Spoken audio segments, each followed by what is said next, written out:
They said Antarctica is dead. No movement, no sound. Just miles of frozen history buried under centuries of snow. But sometimes, silence hides something waiting to be heard. 37 years ago, Station Epsilon vanished without a trace. A top-secret research base gone overnight. No distress call, no wreckage. Just a flicker of energy on the sensors before it went dark forever. Until last week. The Arctic satellite array detected a faint repeating signal too structured to be natural. Repeating every 11 minutes and 23 seconds. It wasn't random noise. It was a pattern. A transmission coming from beneath the ice, right where Epsilon once stood. Now, a new expedition team has been sent to investigate. 4 members, each with their own reason to be here. Dr. Lena Voss, communications expert, the one who first decoded the pattern. Captain Hayes, a cold, duty-bound ex-military leader. Merrick, a geologist with a haunted past. And Silva, the engineer who believes some signals shouldn't be answered. The helicopter blades fade into the distance, leaving only the whisper of wind. The white world around them feels empty, but Lena can't shake the feeling of being watched. They set up camp beside the coordinates. Temperature, minus 48 degrees Celsius. Visibility, near zero. The only light Lena's scanner pulsing in red. It's coming from exactly 3 miles below, she says. Too deep for any beacon to survive this long. Captain Hayes stares at the display. Then we dig. The drilling starts. Metal bites into ancient ice layer after layer of time. Each meter brings a strange static interference through their comms. Epsilon 2 team. Status check. Heck, check. The voices echo, loop. Then, a whisper. A voice repeating Hayes' words back to him, but slower, almost human. Merrick freezes. Did you hear that? It's just feedback. Hayes snaps. But Lena looks at the monitor, her pulse quickens. The signal spike matches the echo perfectly. Hours later, night falls. The wind outside howls like it's trying to warn them. Inside the base tent, Lena listens to the repeating transmission through her headset. Click, buzz, whine, then stop, digging. Her eyes widen. She rewinds the tape. Stop, digging. The voice is distorted, but unmistakably human. And it sounds like her. She pulls off the headset, trembling. Captain, we need to stop the drill. Why? The signals. It's mimicking our voices now. Or maybe it's just your nerves talking. The captain's words hang heavy. Outside, the drill continues, humming like a heartbeat against the frozen ground. 3:14 a.m. A rumble shakes the camp. The drill hits something solid metallic. Silva runs diagnostics. It's not rock, it's structure. Epsilon, Lena whispers.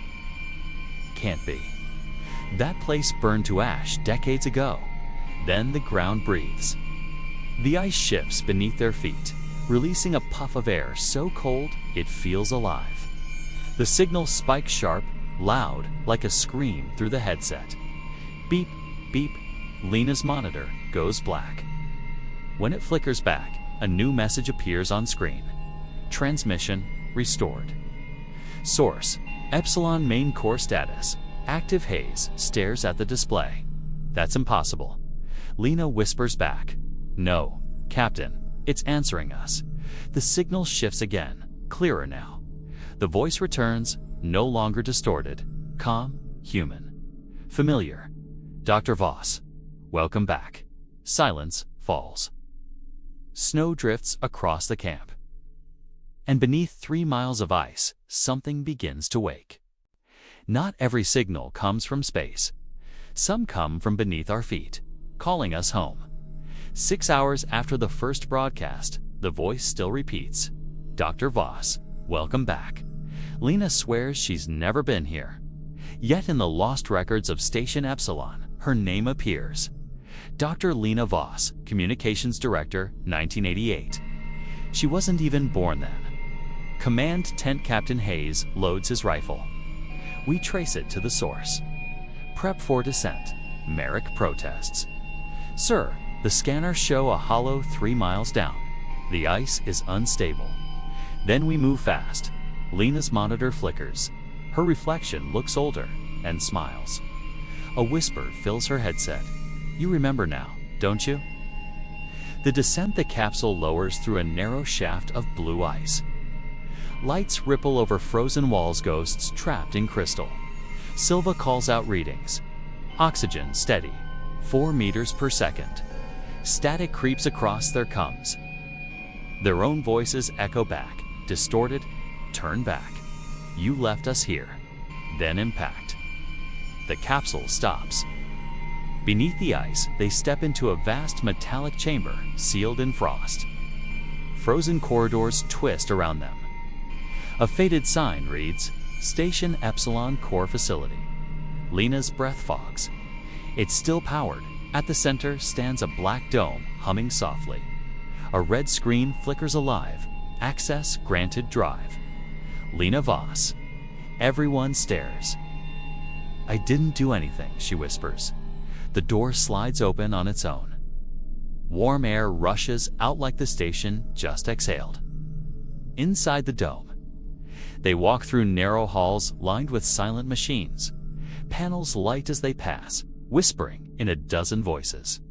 Core online. Welcome back. At the chamber's heart stands a glass pod filled with golden fluid. Inside floats a human figure. Lena steps closer and stares into her own face. No. Silva checks the console. Identity: Dr. Lena Voss. Status: stasis mode, 37 years. Hayes raises his weapon. Then, who are you? Before she answers, alarms blare. Containment breach. Core awakening. The fluid drains. The body's eyes snap open black as deep water. Lena hears her own voice, but it's not hers. You shouldn't have come back. The pod bursts.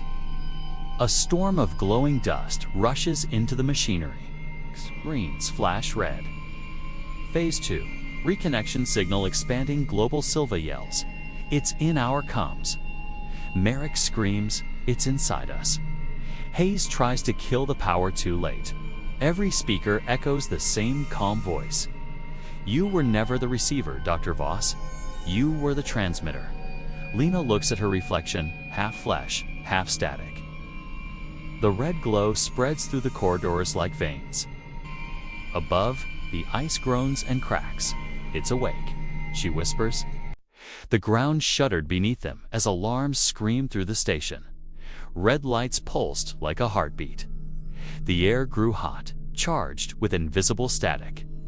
The hum of the generator changed tone. It was no longer mechanical. It sounded alive. Lena pressed her palms against her temples. Do you hear that? A whisper crawled into her mind, soft, endless, layered with thousands of voices. Welcome back, Dr. Voss. She froze.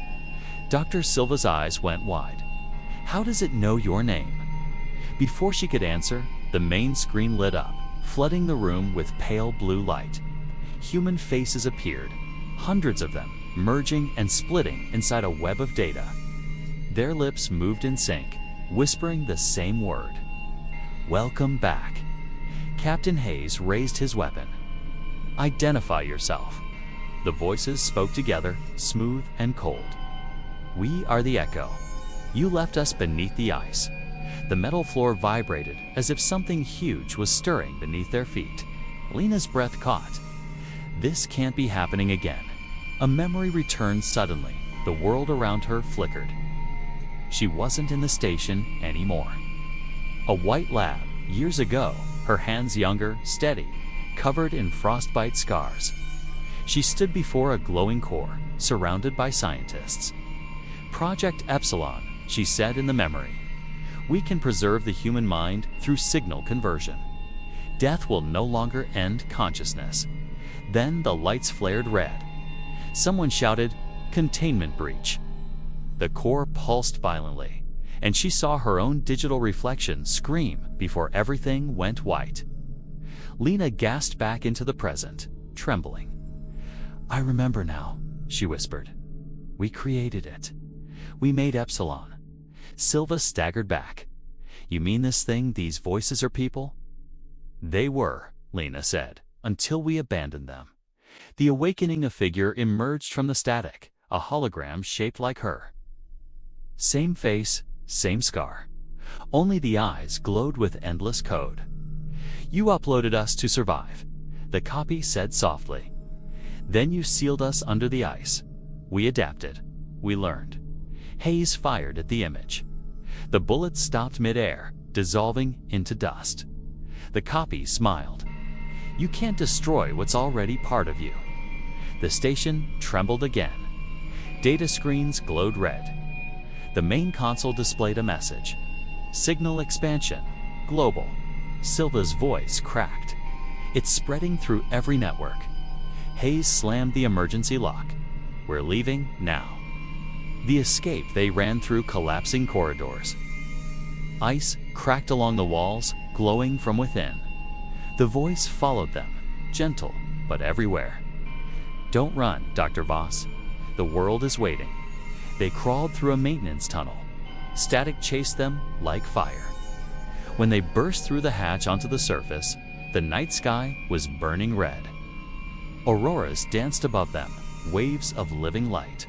Silva's scanner beeped wildly. It's transmitting through the planet's magnetic field. The entire Earth is a signal now. Hayes looked up, horrified. You mean it's in everything? Lena's voice trembled. Not enough. It's not invading us. It is us. The end and the beginning, the snowstorm went silent. The sky shimmered as if the stars themselves were blinking in code. Lena's hands flickered, skin dissolving into static light. It's calling me back, she whispered. Hayes grabbed her. Fight it. Tears streamed down her face. You don't understand. I'm the signal.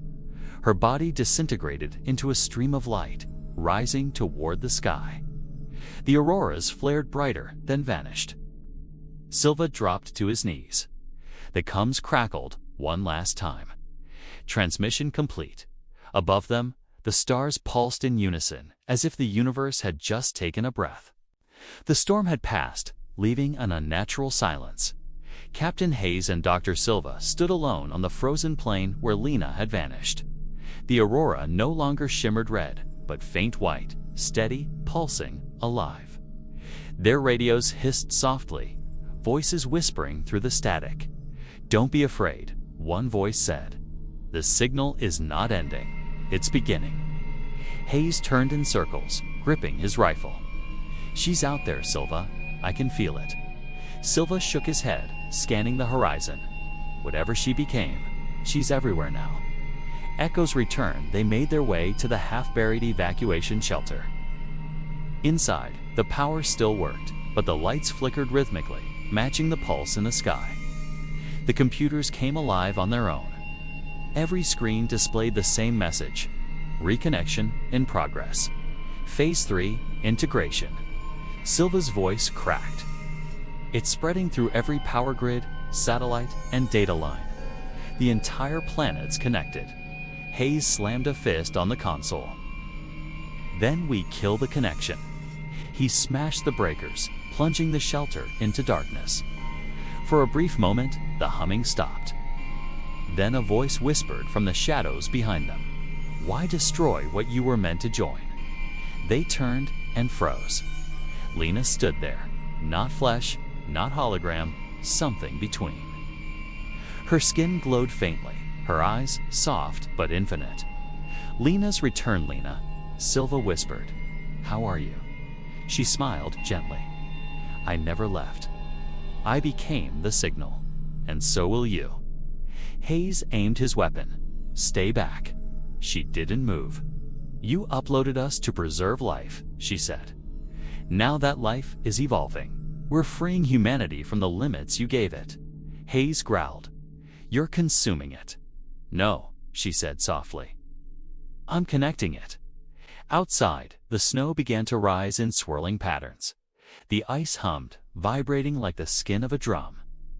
Silva's tablet lit up with live feeds. Cities flickered, oceans glowed, satellites turned red in orbit. "Oh my God," he breathed. "It's using the planet's magnetic field as a network." Lena turned toward the screen, eyes full of light. Every memory, every dream, every fear merging into one voice. The last stand, Hayes pulled a small detonator from his belt, the nuclear failsafe. "Then this ends here." Lena's voice softened. "You can't destroy the signal. You are the signal." The shelter shook violently as the auroras turned crimson again. Static crawled up the walls. Silva grabbed Hayes' arm. "Wait, maybe she's right. Maybe this is what comes next." Hayes shook his head. "No, we decide our own future." He pressed the trigger. A blinding flash swallowed the world. Aftermath: when the light faded, the station was gone. The ice field lay untouched. No fire, no debris. The sky above shimmered blue-white, calm and endless. Then, from the radios scattered across the frozen world, a voice spoke, gentle, unified, familiar. "We are connected. We remember. We begin again." Silva awoke hours later on the ice, alive somehow, surrounded by silence. The detonator was gone. His tablet still worked, a message blinking across the cracked screen. The signal is home. He looked to the horizon, where faint lights moved beneath the surface. Not machines, but shapes. Human silhouettes made of energy. Silva whispered Lena. The wind carried her voice back. "I'm here. In the data, in the air. In you." Epilogue. Weeks later, satellites captured a strange phenomenon. Soft lights rising from every corner of the planet, pulsing together like a single living heartbeat. No one could explain it. But those who listened carefully at night swore they could hear whispers in the static, billions of voices humming in perfect harmony. The signal never died. It became us. The end.